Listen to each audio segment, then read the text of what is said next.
জনগণের ম্যান্ডেট পাওয়া সরকারকে সময় দিতে চায় না একটি গোষ্ঠী, মৌলভীবাজারে বললেন প্রধানমন্ত্রী। উন্নয়ন অব্যাহত রাখতে ষড়যন্ত্র রুখে দেওয়ার আহ্বান। জনগণের টাকা আর পাচার হতে দেব না আমরা। জনগণের টাকা দিয়ে জনগণের জন্য কাজ করা হবে। স্থানীয় নির্বাচনে এককভাবে অংশ নেয়ার প্রস্তুতি জামায়াতের। নেতাদের দাবি, প্রশাসক নিয়োগ করে গণতন্ত্রের পথ রুদ্ধ করেছে সরকার। অতীতে যে 4 দল 20 দল আমরা জোট করেছিলাম সেটা ছিল হলো ন্যাশনাল ইলেকশনের জন্য। মাতারবাড়ি ও চট্টগ্রাম বন্দরের কাছাকাছি দুটি স্থানে প্রথমবারের মতো হচ্ছে মুক্ত বাণিজ্য অঞ্চল। রাশিয়া থেকে কেনা হবে 30,000 টন ইউরিয়া।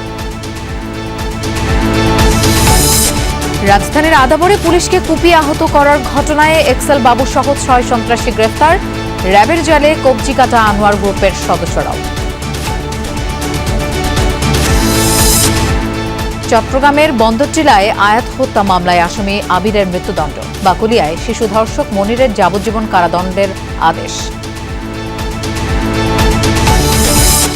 নিরপেক্ষ অভিজ্ঞদের সমন্বয়ে হবে ইসলামী ব্যাংকের পরিচালনা পর্ষদ। গ্রাহক ফোরামকে আশ্বস্ত করলেন ডেপুটি গভর্নর। শাখাগুলোতে স্বাভাবিক কার্যক্রম।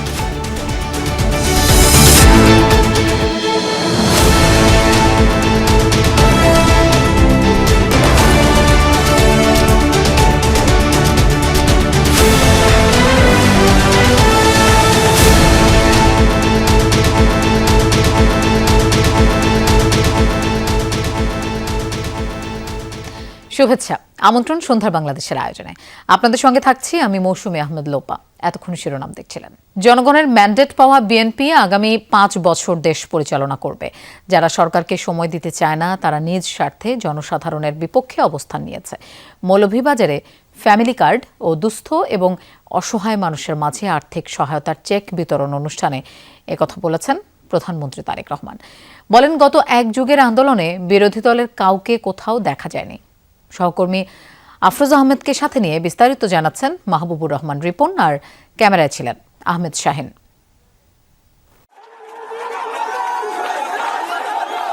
প্রধানমন্ত্রী হিসেবে দায়িত্ব নেয়ার 4 মাসের মাথায় ভোটের আগে দেয়া প্রতিশ্রুতি পূরণে দুপুরে শ্রীমঙ্গলে পৌঁছান তারেক রহমান।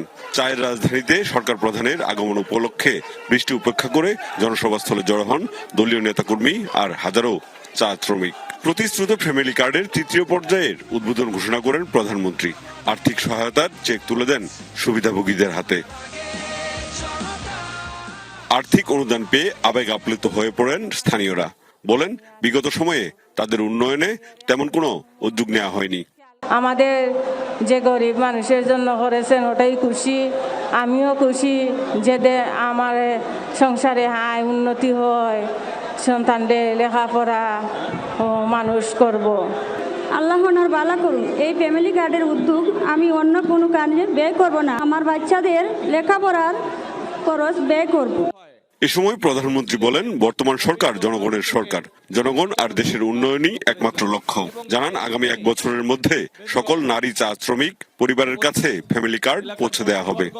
150 জনের মতন চা শ্রমিক পরিবারের সন্তানদেরকে আমরা স্কলারশিপ দিয়েছি। প্রতিবন্ধী মানুষ কয়েকজন এসেছেন এই মঞ্চে, তাদের হাতে তাদের চিকিৎসার জন্য আমরা 50,000 কাউকে 10,000 কাউকে আমরা টাকাটা তুলে দিয়েছি। আগামী 1 বছরে 40 লক্ষ পরিবারের কাছে যেমন ফ্যামিলি কার্ড তুলে দিব, 40 লক্ষ কৃষকের কাছে আমরা কৃষক কার্ড তুলে দিব। প্রধানমন্ত্রী বলেন, উন্নয়ন বাধাগ্রস্ত করতে ষড়যন্ত্র শুরু হয়েছে। বলেন, যারা দেশ ছেড়ে পালিয়েছে তাদের সাথে স্বাধীনতার আগে ও পরে এসব ষড়যন্ত্রকারীরাই ছিলেন। জানান, আর একটি টাকাও পাচার হতে দেওয়া হবে না। জনগণের টাকায় জনগণের উন্নয়ন হবে। যারা বলে কোত্থেকে আসবে ফ্যামিলি কার্ডের টাকা, কোত্থেকে আসবে কৃষক কার্ডের টাকা, কোত্থেকে আসবে, তাদের উদ্দেশ্যে বলতে চাই, এই জনগণের টাকা আর পাচার হতে দেব না আমরা। জনগণের টাকা দিয়ে জনগণের জন্য কাজ করা হবে। পরে মৌলভীবাজার সরকারি উচ্চ বিদ্যালয় মাঠে সরকার প্রধান বলেন, জনগণই ঠিক করেছে আগামী 5 বছর দেশ চালাবে বিএনপি। যারা বলে সরকারকে সময় দেওয়া যাবে না তাদের সমালোচনা। যারা বলে যে সরকারকে সময় দেওয়া যাবে না তারা কি জনগণের স্বার্থে কথা বলছে না নিজেদের স্বার্থে কথা বলছে? নিজেদের স্বার্থে কথা বলছে। এই জনগণই আমাদেরকে 12 তারিখের নির্বাচনে সরকার গঠনে সহায়তা করেছে। দেশ গড়তে হলে সবার হাতকে কাজে লাগানোর কথাও বলেন তারেক রহমান। আজকে এই যে ফ্যামিলি কার্ড ক্ষমতা গ্রহণের 4 মাসের মাথায় প্রধানমন্ত্রী তারেক রহমান এলেন চায়ের রাজধানী শ্রীমঙ্গলে। নির্বাচনের আগে দেয়া প্রতিশ্রুতি অনুযায়ী মানুষের হাতে তুলে দিলেন ফ্যামিলি কার্ড। বললেন এই সরকারের অন্যতম লক্ষ্য মানুষের জীবনমানের উন্নয়ন। মাহবুব রহমান রিপন, যমুনা নিউজ, শ্রীমঙ্গল। জাতীয় নির্বাচনের পরপরই স্থানীয় সরকার নির্বাচন হওয়ার কথা থাকলেও সরকার প্রশাসক নিয়োগ করে গণতন্ত্রের পথ রুদ্ধ করেছে, এমন অভিযোগ জামায়াতে ইসলামের। দলটির নেতারা বলছেন জামায়াত নির্বাচনের জন্য শতভাগ প্রস্তুত আর এককভাবেই অংশ নেবে স্থানীয় সরকার নির্বাচনে। কিন্তু স্থানীয় সরকারের বিভিন্ন ক্ষেত্রে প্রশাসক নিয়োগ দিয়ে স্বার্থসিদ্ধির পর সুবিধাজনক সময়ে নির্বাচন চাইছে সরকার। এমন সিদ্ধান্ত স্থানীয় নির্বাচনকে বিতর্কিত করবে। জাতীয় সংসদ নির্বাচনে জোটবদ্ধ হয়ে অংশ নিলেও স্থানীয় সরকার নির্বাচনে এককভাবে অংশ নিতে চায় জামায়াতে ইসলামী। সেই পরিকল্পনা নিয়ে এরই মধ্যে প্রার্থী চূড়ান্ত করেছে দলটি। জামাতের শীর্ষ নেতারা বলছেন সিটি কর্পোরেশন, পৌরসভা, জেলা, উপজেলা ও ইউনিয়ন পরিষদ নির্বাচনের জন্য বেশিরভাগ ক্ষেত্রেই দলীয় প্রার্থী দেয়া হচ্ছে। তবে বিএনপি প্রশাসক নিয়োগ করে নির্বাচনের পরিবেশ নষ্ট করছে। এতে নির্বাচন বিতর্কিত হবে বলেও আশঙ্কা প্রকাশ করেন তারা। এই নির্বাচন হওয়ার পরে স্বাভাবিকভাবেই স্থানীয় নির্বাচন হওয়ার কথা ছিল, জাতীয় আশা করছিল এবং এটা স্বাভাবিকভাবে হওয়া উচিত ছিল। সরকারি দলের এই যাত্রাকে খুব ভালোভাবে নেয়নি। তৃণমূল পর্যায়ে প্রার্থী যাচাই বাছাই করে ডিক্লেয়ার করার জন্য পদক্ষেপ নিয়েছে এবং অধিকাংশ জায়গায় সেটা আমাদের যে প্রসেসটা আছে তৃণমূল পর্যায়ে নেতৃবৃন্দের মতামতের ভিত্তিতে যাচাই বাছাই হয়ে এটা ঘোষণা হয়েছে অধিকাংশ জায়গায়। উপজেলা, পৌরসভা এবং ইউনিয়ন এটা স্থানীয়ভাবেই ওনারা প্রস্তাবনা রেডি করছেন, স্থানীয়ভাবে আমরা সেখানে এটা ঘোষণা করব। জামাত নেতারা বলছেন জাতীয় নির্বাচনকে কেন্দ্র করে 11 দলীয় ঐক্য হয়েছিল। যেহেতু এবার দলীয় প্রতীকে নির্বাচন হবে না, সেহেতু তৃণমূলের সিদ্ধান্ত অনুযায়ী রাজনৈতিক দলগুলোর যার যার মতো ভোট করবে। আমরা নির্বাচন করব এককভাবে, কোনো কারোর সাথে করে আমরা নির্বাচন করছি না এবং সব জায়গাতেই আমরা সম্ভাব্য আমাদের প্রার্থী দেওয়ার চেষ্টা করব। এনসিপি তো না, শুধু 11 দল মানে তো আরো দল আছে, সবার জন্য একই সিদ্ধান্ত। সিদ্ধান্তটা হচ্ছে অতীতে যে 4 দল 20 দল আমরা জোট করেছিলাম সেটা ছিল হলো ন্যাশনাল ইলেকশনের জন্য। স্ব অবস্থান থেকে প্রত্যেকটা দল তার সামর্থ্য অনুযায়ী স্থানীয় সরকার প্রতিনিধি তারা সিলেক্ট করে ঘোষণা দিচ্ছেন, আমরা ঘোষণা দিচ্ছি এবং এইভাবেই নির্বাচনটা হবে। জামাত নেতাদের মতে স্থানীয় নির্বাচনে 11 দল নিজ নিজ অবস্থান থেকে অংশ নিলেও জাতীয় ঐক্যে কোনো প্রভাব পড়বে না। শামীম রেজা, যমুনা নিউজ, ঢাকা।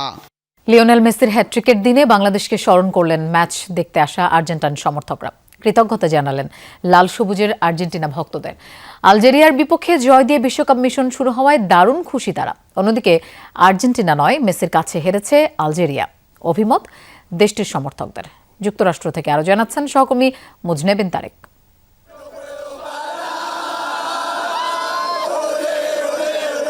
ফুটবল সুন্দর যখন লিওনেল মেসি খেলেন। তার অলৌকিক বাঁ পায়ে মোহিত হননি এমন ফুটবল ভক্ত খুঁজে পাওয়া দুষ্কর। আলজেরিয়ার বিপক্ষে সেই মেসি ম্যাজিকেই বিশ্বকাপ মিশন শুরু আর্জেন্টিনার। ফুটবল জাদুকর বিশ্বকাপে পেলেন নিজের প্রথম হ্যাট্রিক, আর তাতে 16 কলা পূর্ণ করে মাঠ ছাড়লেন ম্যাচ দেখতে আসা আর্জেন্টাইন সমর্থকরা। Of course, yes, he made history. Yes, we're so happy. We are just enjoying the time, having fun all together. World Cup দেখা যেটা আমাদের জন্য অনেক কিছু। We win 3-0. Oh my God, that was the best trip of my life. Amazing. We play like champions. Messi is incredible. Messi প্রথম hat trick, world cup hat trick.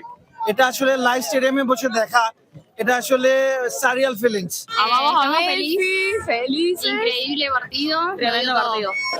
দল হেরেছে এ নিয়ে আক্ষেপ থাকলেও কষ্ট নেই আলজেরিয়ার সমর্থকদের। তাদের দাবি আর্জেন্টিনা নয়, মেসির কাছে হেরেছে আলজেরিয়া। এলএম10-এর জাদুকরী ফুটবলে মুগ্ধ দেশটির সমর্থকরা। They have Messi. Messi equal like 5 players, man. So I can say that's fair. The end is Messi at his last career, and I think congratulations for Messi and Argentina. Messi's a generational player, so watching him, it's bittersweet. Like do what he did against my home team of Algeria. We went to the game thinking, oh, we're going to watch Messi live, and then he scored 3 goals. আমি একজন Brazil supporter, কিন্তু আমি আবার Messi ভক্ত। আমি Barcelona supporter, কিন্তু বড় কথা হচ্ছে আমার বউ হচ্ছে আর্জেন্টিনা করে। তা যার বউ আর্জেন্টিনা করে তার কি এই আর্জেন্টিনা জার্সি ছাড়া আর কিছু পড়ার কোনো ক্ষমতা নেই?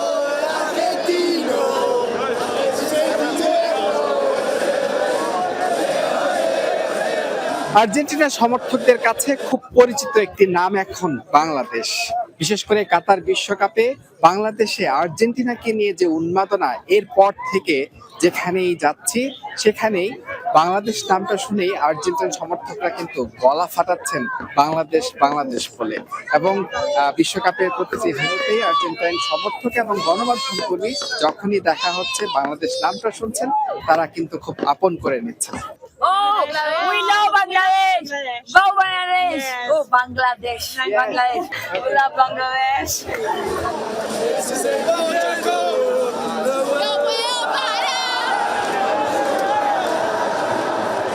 মুজরাবিন Tarek, Jamuna sports, Kansas City, যুক্তরাষ্ট্র।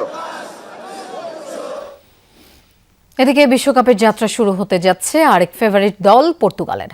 কে গ্রুপের উদ্বোধনী ম্যাচে কঙ্গোর বিপক্ষে মাঠে নামবে 2016 ইউরো জয়ী দলটি। যুক্তরাষ্ট্রের হিউস্টনের এনার্জি স্টেডিয়ামে বাংলাদেশ সময় রাত 11টায় শুরু হবে ম্যাচ। এতে পরিষ্কার ফেভারিট হিসেবে নামবে ক্রিস্টিয়ানো রোনালদোর পর্তুগাল। অন্যদিকে বড় অঘটন ঘটানোর লক্ষ্য নিয়ে মাঠে নামবে দীর্ঘ 52 বছর পর বিশ্বকাপে ফিরে আসা কঙ্গো। তারুণ্য ও অভিজ্ঞতায় তৈরি দল নিয়ে কঙ্গো প্রস্তুত পর্তুগালকে হারাতে। তবে সাম্প্রতিক পারফরম্যান্স ও অভিজ্ঞতায় এগিয়ে পর্তুগাল। ইনজুরির কারণে গ্রুপ পর্বের প্রথম ম্যাচ মিস করবেন পর্তুগিজ তারকা ডিফেন্ডার রুবেন দিয়াস। বিনিয়োগ আকর্ষণ ও অর্থনীতির গতি বাড়াতে দুবাইয়ের মতো বাংলাদেশে মুক্ত বাণিজ্য অঞ্চল করতে যাচ্ছে সরকার। মাতারবাড়ি ও চট্টগ্রাম বন্দরের কাছাকাছি এই বাণিজ্যিক হাব হবে বলে জানিয়েছেন মন্ত্রিপরিষদ সচিব। এতে দেশি বিদেশি বিনিয়োগকারীদের কোনো কর দিতে হবে না। নিজেদের মতো করে গড়ে তুলতে পারবেন শিল্প কারখানা সহ ব্যবসায়িক উদ্যোগ। মধ্যপ্রাচ্যে দুবাই সহ আফ্রিকার বিভিন্ন দেশে আছে মুক্ত বাণিজ্য অঞ্চল বা ফ্রি ট্রেড জোন। নিজেদের খনিজ সম্পদের বাইরে ট্রেড জোন হয়ে উঠেছে দেশগুলোর অর্থনৈতিক প্রবৃদ্ধির বড় হাতিয়ার। ব্যবসা বাণিজ্যের এমন সাফল্য মাথায় রেখে বাংলাদেশেও মুক্ত বাণিজ্য অঞ্চল গড়ে তুলতে চায় বিএনপি সরকার। এ নিয়ে আলোচনা হয় অর্থনৈতিক বিষয় সংক্রান্ত মন্ত্রিসভা কমিটিতে। সিদ্ধান্ত হয়েছে কক্সবাজারের মাতারবাড়ি ও চট্টগ্রাম বন্দরের কাছাকাছি দুটি ফ্রি ট্রেড জোন গড়ে তোলার। এজন্য 300 একর করে মোট 600 একর জমি বরাদ্দ দেওয়া হচ্ছে। বাংলাদেশে প্রথমবারের মতো মুক্ত বাণিজ্য অঞ্চল করতে যাচ্ছি আমরা। মুক্ত বাণিজ্য অঞ্চল মানে সেই জায়গায় কোনো কাস্টমসের কোনো আইন কানুন প্রযোজ্য হবে না। যারা ট্রেডিং করতে চাবে তারা চাইবে যে আমি ওখানে যাই, ওখানে গেলে আমি কম দামে সাপ্লাই দিতে পারবো, আমার ওই ক্যাশ টাকার কম দামে। আর লোকেরাও চাইবে যে এখান থেকে কিনে নিয়ে যাই আমি। Think about Dubai, what is happening there, কী আছে ওখানটায়, এত বড় কেন, আপনার লোকজন সব ওখানে দৌড়াইতে যায় কেন, ওই সেই জিনিস একটা ক্রিয়েট করার চেষ্টা করছি আমরা। চীনের জন্য বিশেষ অর্থনৈতিক অঞ্চল স্থাপনের চুক্তি ও স্বাক্ষরের অনুমোদন দিয়েছে অর্থনৈতিক বিষয় সংক্রান্ত মন্ত্রিসভা কমিটি। এভাবে অর্থনীতিকে আরও গতিশীল করার পরিকল্পনা সরকারের রয়েছে বলে জানিয়েছেন মন্ত্রিপরিষদ সচিব। ভলিউম অফ ইকোনমিক অ্যাক্টিভিটিস বেড়ে যাবে, আমার দেশের জিডিপি বাড়বে, আমার অ্যাক্সেস টু গুড কোয়ালিটি জিনিস বাড়বে। আমি আগে যে জিনিসটা এখানে চলে আসতো সেটার থেকে তো অনেক কম দামে পাচ্ছি, বিভিন্ন জায়গার লোকে আসবে। মধ্যপ্রাচ্যের যুদ্ধে হরমুজ প্রণালী বন্ধ হওয়ার পর জ্বালানি নিয়ে বিপদে বাংলাদেশ। আগের চুক্তি অনুযায়ী কেনা যাচ্ছে না জ্বালানি। তবে হরমুজ খোলার পর দাম পড়তির দিকে থাকায় ক্রয় সংক্রান্ত মন্ত্রিসভা কমিটি 3 কার্গো জ্বালানি কেনার অনুমোদন দিয়েছে। এর জন্য খরচ পড়বে 2100 কোটি টাকা। এখন যেহেতু দামটা একটু কমার দিকে আছে, সেই জন্য আমাদের ইমিডিয়েট যেটা জুন মাসে এবং জুলাই মাসের প্রথম দিকে লাগবে, সে দুটো বলছে যে ভাই ওটা নিয়ে আসো। কারণ জাহাজটা এসে নামবে, তারপরে তো মালটা যাবে না, তো হু করে দাম বেড়ে যাবে। মন্ত্রিসভা কমিটি রাশিয়া থেকে 30,000 টন ইউরিয়া সার কেনার অনুমোদনও দিয়েছে। আলমগীর স্বপন, যমুনা নিউজ, ঢাকা। রাজধানীর মোহাম্মদপুরের শীর্ষ সন্ত্রাসী ফরিদ আহমেদ বাবু ওরফে এক্সেল বাবু ও কবজিকাটা আনোয়ার গ্রুপের second in command Abu Sayeed সহ 6 জনকে গ্রেফতার করেছে র্যাব 2। আদাবরের ছিনতাইকারী ধরতে গিয়ে পুলিশকে চাপাতির আঘাতে আহত করার ঘটনায় পরিচালিত অভিযানে গ্রেফতার করা হয় তাদের। চক্রের অন্য সদস্যদের ধরতেও অভিযান অব্যাহত রাখার কথা জানিয়েছে র্যাব। মঙ্গলবার দুপুরে আদাবরের ঢাকা উদ্যানের ডেল্টা গার্মেন্টসের পাশের বাড়ি থেকে মালামাল লুট করে নিয়ে যায় একদল সন্ত্রাসী। একই দিন সকালে আদাবর শেকেরটেকে বিকাশের দোকানে চাপাতি আর সামুরাই দিয়ে কুপিয়ে লাখ টাকা ছিনিয়ে নেয় অস্ত্রধারীরা। পরপর দুটি ঘটনায় নড়েচড়ে বসে প্রশাসন, নামে অভিযানে। পুলিশের অভিযানে সন্ত্রাসীদের ছুরিকাঘাতে আহত হন আদাবর থানার ওসি আর এক এসআই। আত্মরক্ষায় পুলিশ গুলি চালালে আহত হন 4 জন। তাদের গ্রেফতার করা হয়। সিকিউরিটি গার্ড ভিতরে গেছে, এর মধ্যে স্যারেরা আইসা ওইটার মধ্যে মনে করেন ওনাদেরকে আটক করছে। ওই গেট লাগানো ছিল, ওইখানে হাতাহাতি পারাপারি গোলাগুলি হয়েছে। এই পাম্পের সামনে এখানে ওখানে বড়ি গেট দিয়ে মোবাইল নেয়, ফোলান কোবাই, এই করে সেই করে, বালুর মাঠের ফোলাবাই। সিসিটিভি ফুটেজ ধরে অভিযান চালায় র্যাব 2। মোহাম্মদপুর ও মিরপুরের পীরেরবাগ থেকে গ্রেফতার করা হয় ছিনতাই ও পুলিশের উপর হামলার পরিকল্পনাকারী সহ 6 জনকে। রাজধানীর মোহাম্মদপুর ও মিরপুরের পীরেরবাগ এলাকায় সাঁড়াশি অভিযান চালিয়ে মোহাম্মদপুরের শীর্ষ সন্ত্রাসী ফরিদ আহমেদ বাবু ওরফে এক্সেল বাবু এবং কবজিকাটা আনোয়ার গ্রুপের second in command Abu Sayeed, Rashed Khandakar, Mohammad Milton, Mohammad Tausif, Mohammad Tariqul Islam সহ মোট 6 জন ছিনতাইকারীকে গ্রেপ্তার করতে সক্ষম হয়। র্যাব বলছে গ্রুপটি দীর্ঘদিন ধরে মোহাম্মদপুর ও আদাবর এলাকায় মানুষকে জিম্মি করে অপরাধ করে আসছিল। আমাদের কাছে তথ্য আছে, সে আনোয়ার কবজিকাটা আনোয়ার গ্রেপ্তারের পর পুরো এই নেক্সাসটার কিংপিন হিসেবে সে কাজ করছে। ছিনতাইকারী এবং সন্ত্রাসী গোষ্ঠীগুলোকে এক দ্রুততম সময়ে কোনো বিচার প্রক্রিয়ার মাধ্যমে, কোনো ট্রাইব্যুনালের মাধ্যমে যদি এটা করা যেত, তাহলে আমার মনে হয় জনগণ আরো বেশি নিরাপদ বোধ করত। গ্রেফতারকৃতদের বিরুদ্ধে অস্ত্র ও পুলিশের ওপর হামলার দায়ে আইনি প্রক্রিয়া চলমান। এলাকার একটি বিকাশের দোকানে ঢুকে বিকাশের এজেন্ট রেদওয়ান আহমেদ, যমুনা নিউজ, ঢাকা। কাছে থাকা 3 লাখ টাকা। যুক্তরাষ্ট্রের সঙ্গে বাণিজ্য চুক্তি বাংলাদেশের অবস্থান শক্তিশালী করতে ভূমিকা রাখবে বলে সংসদকে জানিয়েছেন পররাষ্ট্রমন্ত্রী ডক্টর খলিলুর রহমান। জাতীয় সংসদ অধিবেশনে গাজীপুর 5 আসনের সদস্য একেএম ফজলুল হক মিলনের প্রশ্নের জবাবে পররাষ্ট্রমন্ত্রী খলিলুর রহমান এই আশাবাদের কথা জানান। রফতানি বাজার সম্প্রসারণে বিভিন্ন উদ্যোগের কথা তুলে ধরে মন্ত্রী বলেন, এই চুক্তির মাধ্যমে মার্কিন তুলা ব্যবহার করে উৎপাদিত তৈরি পোশাকের ক্ষেত্রে শূন্য শুল্ক সুবিধা নিশ্চিত হয়েছে। চুক্তিটি বৈদেশিক বিনিয়োগ আকর্ষণ, জ্বালানি নিরাপত্তা জোরদার এবং বৈশ্বিক সরবরাহ ব্যবস্থায় বাংলাদেশের অবস্থান আরও শক্তিশালী করতে ইতিবাচক ভূমিকা রাখবে বলে আশা করা যায়। এক প্রশ্নের জবাবে স্বরাষ্ট্রমন্ত্রী সালাউদ্দিন আহমেদ বলেন, মাদক নিয়ন্ত্রণ এবং কিশোর গ্যাং, চুরি, ছিনতাই ও রাহাজানি থেকে জনগণের নিরাপত্তা নিশ্চিত করতে বিট পুলিশিং, কমিউনিটি পুলিশিং এবং উঠান বৈঠকের মাধ্যমে জনসচেতনতা বৃদ্ধি করা হচ্ছে। পাশাপাশি সচেতনতামূলক নিয়মিত কাউন্সেলিং, বিশেষ অভিযান এবং মাদক বিরোধী অভিযান পরিচালনা করা হচ্ছে। কিশোর গ্যাং যাতে অনলাইন প্ল্যাটফর্ম ব্যবহার করে সক্রিয় হতে না পারে সে লক্ষ্যে অনলাইন নজরদারি জোরদার করা হয়েছে বলেও তিনি উল্লেখ করেন। চট্টগ্রামে 3.5 বছর আগে শিশু আয়াতকে হত্যার পর মরদেহ 6 টুকরো করে সাগরে ভাসিয়ে দেওয়ার ঘটনায় আসামি আবিরকে ফাঁসিতে ঝুলিয়ে মৃত্যুদণ্ডের আদেশ দিয়েছেন আদালত। দুপুরে চাঞ্চল্যকর এই মামলার রায় ঘোষণা করা হয়। অন্যদিকে বাকুলিয়ায় শিশু ধর্ষণের 26 দিনের মাথায় রায় হয়েছে আজ। একমাত্র আসামির মনিরকে যাবজ্জীবন কারাদণ্ড দিয়েছেন আদালত। সকালে কারাগার থেকে আদালতে আনা হয় শিশু আয়াত হত্যা মামলার প্রধান আসামি আবির আলীকে। এ সময় ফাঁসির দাবিতে আদালত প্রাঙ্গণে মিছিল করতে দেখা যায় পরিবার ও স্বজনদের। দুপুরে রায় ঘোষণা করেন চট্টগ্রামের 6ষ্ঠ অতিরিক্ত মহানগর দায়রা জজ মুহাম্মদ আলী আক্কাস। আসামি আবিরকে ফাঁসিতে ঝুলিয়ে মৃত্যুদণ্ড এবং 1 লাখ টাকা জরিমানার আদেশ দেন আদালত। পর্যবেক্ষণে বিচারক এই ঘটনাকে নির্মম, নিষ্ঠুর, নৃশংস ও সমাজে আতঙ্ক সৃষ্টিকারী অপরাধ হিসেবে উল্লেখ করেন। এই হত্যাকাণ্ডটি নিষ্ঠুর, নির্মম, নৃশংস এবং সমাজের আতঙ্ক সৃষ্টিকারী। তাই সমাজের জন্য একে মৃত্যুদণ্ড দেওয়াটা রায়ে সন্তোষ প্রকাশ করে দ্রুত কার্যকরের দাবি জানায় নিহত শিশুর পরিবার। না থাকলে আমার মেয়ের হত্যার আমরা কোনো কিছু খুঁজে পেতাম না। ওনারা আমাদেরকে অনেক হেল্প করছে। 1 মাসের মধ্যে আসামির আমি সর্বোচ্চ ফাঁসি কার্যকর চাই। বিজ্ঞ আদালতের প্রতি আমরা কৃতজ্ঞ। সর্বোচ্চ শাস্তি বিজ্ঞ আদালত দিয়েছে, আমরা এই রায়ের দ্রুত বাস্তবায়ন চাই। 2022 সালের 14 নভেম্বর ইপিজেড এলাকার সোহেল রানার 5 বছর বয়সী মেয়ে আলিনা ইসলাম আয়াতকে খুন করে মরদেহ 6 টুকরো করে সাগরে ভাসিয়ে দেয় প্রতিবেশী আবির। অন্যদিকে চট্টগ্রামের বাকলিয়ায় শিশু ধর্ষণের 26 দিনের মাথায় আজ বুধবার মামলার রায় ঘোষণা করেন শিশু সহিংসতা দমন ট্রাইব্যুনালের বিচারক সৈয়দা হাফসা ঝুমা। রায়ে মনির হোসেনকে যাবজ্জীবন কারাদণ্ড, 50,000 টাকা জরিমানা, অনাদায়ে 1 বছরের কারাদণ্ড দেয়া হয়। রায়ে অসন্তোষ প্রকাশ করে উচ্চ আদালতে আপিলের কথা জানায় নির্যাতিত শিশুটির পরিবার। ওকে যদি মেরে ফেলতো তাহলে দেখা যায় সরকারে ফাঁসি দিত। ওকে মেরে নাই যেন, সেজন্য যাবজ্জীবন দিছে। তাহলে এরকম ঘটনা তো জায়গা জায়গা করবে। অপরাধের ক্ষেত্রে আসামির দৃষ্টান্তমূলক শাস্তি হওয়া আবশ্যক, যাতে অন্যরা নিরুৎসাহী হয়। আসামিকে যাবজ্জীবন সশ্রম কারাদণ্ড এবং 50,000 টাকা অর্থদণ্ডে দণ্ডিত করেছেন। গত 21 মে চট্টগ্রামের বাকলিয়া চেয়ারম্যান ঘাটায় 3.5 বছর বয়সী শিশুকে ধর্ষণের অভিযোগে ডেকোরেটর কর্মচারী মনিরকে আটকে রাখে ক্ষুব্ধ জনতা। হেফাজতে নিতে গেলে পুলিশের সাথে ব্যাপক সংঘর্ষ হয়। আল আমিন শিকদার, যমুনা নিউজ, চট্টগ্রাম।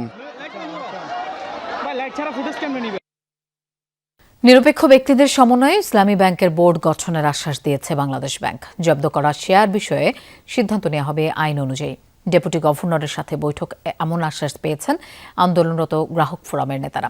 পরিচালনার সক্ষমতা থাকলে প্রকৃত মালিকদের ব্যাংকটি ফিরিয়ে দেওয়ার পক্ষে উদ্যোক্তা পরিচালকদের সংগঠন বিএবি। এদিকে সংকট কাটাতে ইসলামী ব্যাংকে বুধবারও 1,000 কোটি টাকা ধার দিয়েছে বাংলাদেশ ব্যাংক।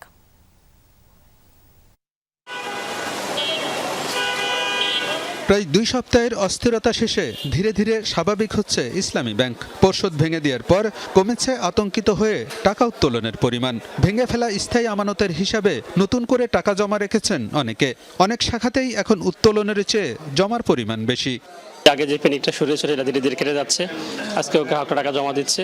আমরা চাই ব্যাংকটা স্বাভাবিক অবস্থায় ফিরে আসুক, গ্রাহকরা তাদের স্বাভাবিক অবস্থায় লেনদেন করুক, এটা আমরা চাই। আতঙ্ক কিছুটা কমেছে দেখেই আমরা এখনো লেনদেনে তাদের সাথে জড়িত আছি, না হলে আমরা থাকতাম না। বেশ remarkable number of client back করেছেন, যারা আগে তাদের ফিক্সড ডিপোজিট বা পেনশন স্কিমের অ্যাকাউন্ট ভেঙে নিয়ে গেছিলেন প্রিমেচিউরলি, তারা ব্যাক করতেছে। এদিকে আন্দোলনের অংশ হিসেবে বুধবার বাংলাদেশ ব্যাংকের ডেপুটি গভর্নর কবির আহমেদের সাথে বৈঠক করেন গ্রাহক ফোরামের নেতারা। বলেন 7 দফার যৌক্তিকতা তুলে ধরেছেন তারা। নিরপেক্ষ ব্যক্তিদের সমন্বয়ে বোর্ড গঠনের আশ্বাস দিয়েছে কেন্দ্রীয় ব্যাংক। জানান এমডি পদে ওমর ফারুক খানকে পুনর্বহালের বিষয়ে সিদ্ধান্ত নেবে নতুন পর্ষদ। বাংলাদেশ ব্যাংকের ডেপুটি গভর্নর মহোদয় আমাদেরকে আশ্বস্ত করেছেন যে ইসলামী ব্যাংকের একটি সুন্দর পরিচালনা পরিষদ দেওয়া হবে। আমাদের পক্ষ থেকে আমরা বলেছি এমন একটা পরিচালনা পরিষদ দিবেন যেই পরিচালনা পরিষদের চেয়ারম্যান সহ সকল সদস্য হবে দল নিরপেক্ষ এবং যাদের আর্থিক কোনো কেলেঙ্কারি থাকবে না।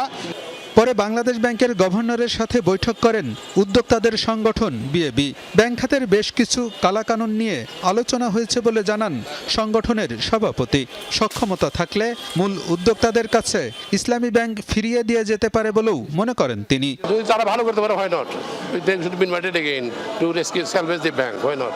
এটা করা উচিত আমি মনে করি। ইসলাম একদম নাম করা ব্যাংক ছিল, আর খুব মোস্টলি ব্যাংক আর কি সিকিউরিড ব্যাংক ছিল, যেখানে টাকার কোনো অভাব ছিল না। সেই ব্যাংকটা হঠাৎ করে কেনই হয়ে গেল।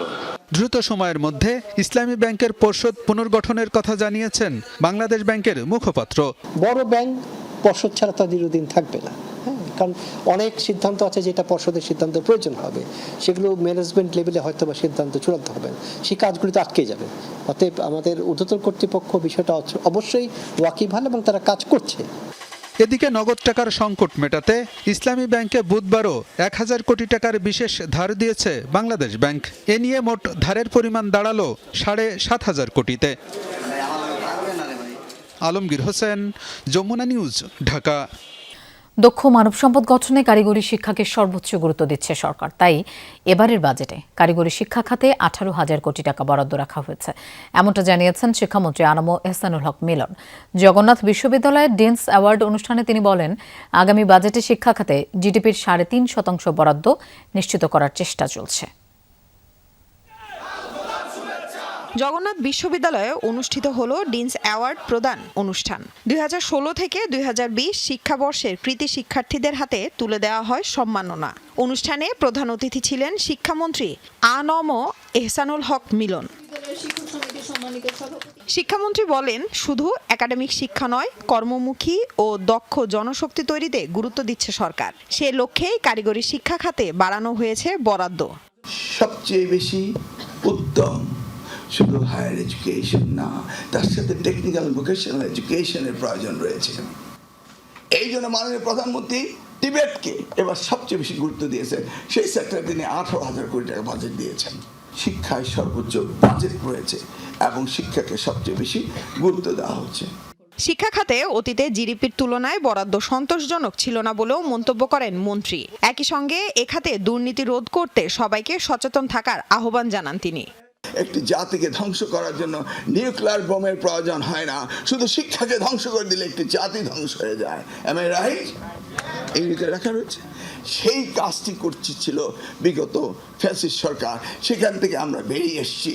জাতি আজ সামনের দিকে শিক্ষাকে এগিয়ে নেওয়ার জন্য আজকে আমরা যে লিডার্স পেয়েছি, এই লিডার আর আমরা কখনো পাবো কিনা জানি না।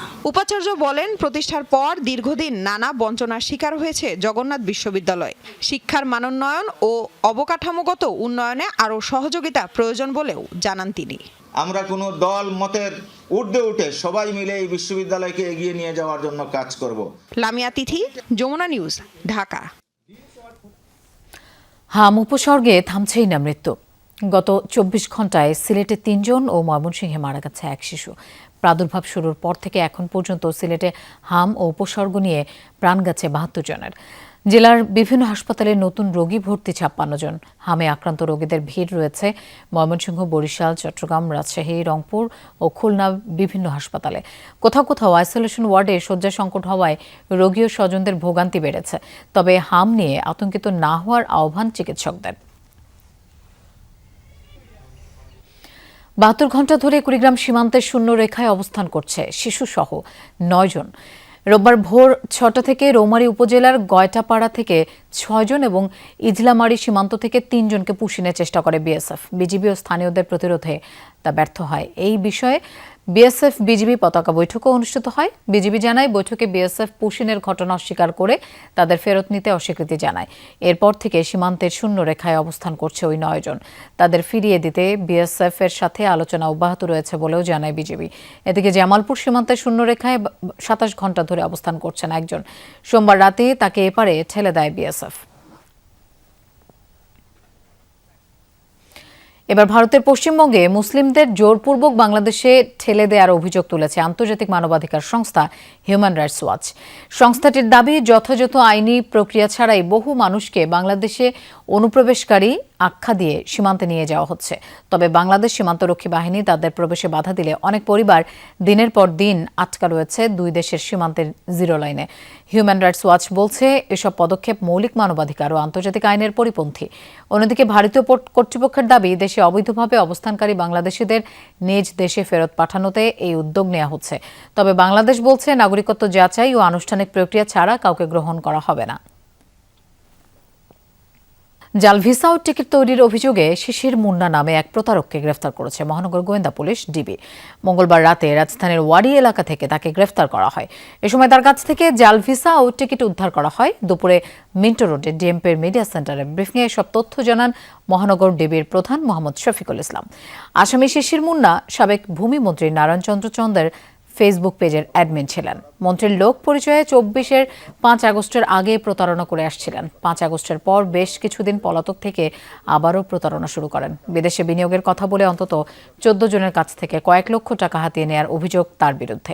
এক প্রশ্নের জবাবে ডিএমপির এই অতিরিক্ত কমিশনার জানান, সম্প্রতি অভিযান চালিয়ে তালিকাভুক্ত 139 জন চাঁদাবাজ ও সন্ত্রাসীকে গ্রেফতার করা হয়েছে।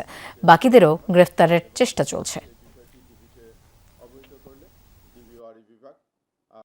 কাতারে সরকারি প্রকল্পে বিনিয়োগের প্রলোভন দেখিয়ে গ্রেপ্তারকৃত শিশির মুন্না ও তার সহযোগীরা এক ব্যবসায়ীর কাছে ধাপে ধাপে 11,27,000 টাকা গ্রহণ করে। পরবর্তীতে তারা ভুক্তভোগীকে জাল ভিসা ও নকল বিমানের টিকিট সরবরাহ করে।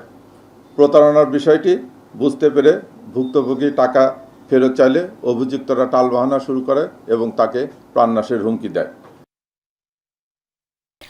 ইরান ও যুক্তরাষ্ট্রের মধ্যে বহুল আলোচিত সমঝোতা চুক্তির খসড়া ফাঁস করল আন্তর্জাতিক গণমাধ্যম CNN। প্রতিবেদনে বলা হয়, খসড়ায় রয়েছে 14টি শর্ত। হরমুজ প্রণালী খুলে দেয়া এবং ইরানের উপর থেকে নিষেধাজ্ঞা তুলে নেয়ার মতো দফা রয়েছে খসড়ায়। বিনিময়ে পারমাণবিক অস্ত্র তৈরি না করার অঙ্গীকার করেছে তেহরান। এদিকে ইরান ইস্যুতে আবারও নিজেকে সফল দাবি করেছেন মার্কিন প্রেসিডেন্ট ডোনাল্ড ট্রাম্প। তিনি বলেন, তিনি ছাড়া কোনো প্রেসিডেন্টই এই চুক্তি করতে পারতেন না। আসন্ন শুক্রবার সুইজারল্যান্ডে বহুল আলোচিত সমঝোতা চুক্তিতে স্বাক্ষর করবে ইরান যুক্তরাষ্ট্র। এই অবস্থায় আন্তর্জাতিক গণমাধ্যম CNN বলছে, তাদের হাতে এসেছে চুক্তির গোপন শর্তগুলো। CNN এর হাতে আসা 14 দফা সমঝোতা স্মারকে বলা হয়েছে, যুক্তরাষ্ট্র ও ইরান অবিলম্বে এবং স্থায়ীভাবে যুদ্ধের সমাপ্তি ঘোষণা করবে। শুধু দুই দেশই নয়, চলমান সংঘাতে জড়িত মিত্ররাও সব ধরনের বৈরী কর্মকাণ্ড বন্ধে প্রতিশ্রুতিবদ্ধ থাকবে। চুক্তি অনুযায়ী উভয় দেশ একে অপরের সার্বভৌমত্ব এবং ভৌগোলিক অখণ্ডতাকে সম্মান করবে। এর পাশাপাশি অভ্যন্তরীণ বিষয়েও হস্তক্ষেপ করবে না। চুক্তি স্বাক্ষরের পরপরই যুক্তরাষ্ট্র ইরানের বিরুদ্ধে আরোপিত নৌ অবরোধ তুলে নেবে। 30 দিনের মধ্যে হরমুজ প্রণালী এবং আশেপাশের জলপথে জাহাজ চলাচল শুরু করবে। বিনিময়ে ইরান ও পারস্য উপসাগর থেকে ওমান পর্যন্ত বাণিজ্যিক জাহাজ চলাচল স্বাভাবিক করতে পদক্ষেপ নেবে। সমুদ্রপথে পেতে রাখা মাইন অপসারণ এবং অন্যান্য কারিগরি বাধা দূর করার কথা বলা হয়েছে। কেউই এই ধরনের চুক্তি করতে পারত না। ওবামা যে চুক্তি করেছিলেন সেখানে তিনি ইরানকে বিপুল অর্থ দিয়েছেন। তারা ঘুষ দিয়ে সমস্যার সমাধান করতে চেয়েছিল, আমি তা করিনি। ইরানিরা ওবামাকে নিয়ে হাসাহাসি করেছিল এবং বলেছিল তিনি খুবই বোকা। খসড়ায় বলা হয়েছে, যুক্তরাষ্ট্র ইরানকে তেল ও পেট্রোকেমিক্যাল পণ্য রফতানির অনুমতি দেবে। ব্যাংকিং, বিমা ও পরিবহন সহ সংশ্লিষ্ট খাতেও ছাড় দেওয়া হবে। একই সাথে ধাপে ধাপে জাতিসংঘ, IAEA এবং যুক্তরাষ্ট্র আরোপিত বিভিন্ন নিষেধাজ্ঞা প্রত্যাহারের কথা উল্লেখ করা হয়েছে। তবে সবচেয়ে স্পর্শকাতর বিষয় পারমাণবিক কর্মসূচি। খসড়া চুক্তিতে ইরান জানিয়েছে, তারা কখনো পারমাণবিক অস্ত্র তৈরি করবে না। তবে বর্তমানে মজুদ উচ্চমাত্রায় সমৃদ্ধ ইউরেনিয়ামের ভবিষ্যৎ কি হবে সে বিষয়ে কোনো নির্দিষ্ট ব্যাখ্যা নেই। CNN এর দাবি, মার্কিন president Donald Trump, vice president JD Vance এবং ইরানের পার্লামেন্ট স্পিকার মোহাম্মদ বাঘের কালিবাফ ডিজিটালি সমঝোতা স্মারকে স্বাক্ষর করেছেন। মীর মুশফিকা হাসান, যমুনা নিউজ। দর্শক, এই ছিল সন্ধ্যার বাংলাদেশের আয়োজনের। এতক্ষণ সাথে থাকার জন্য ধন্যবাদ সবাইকে।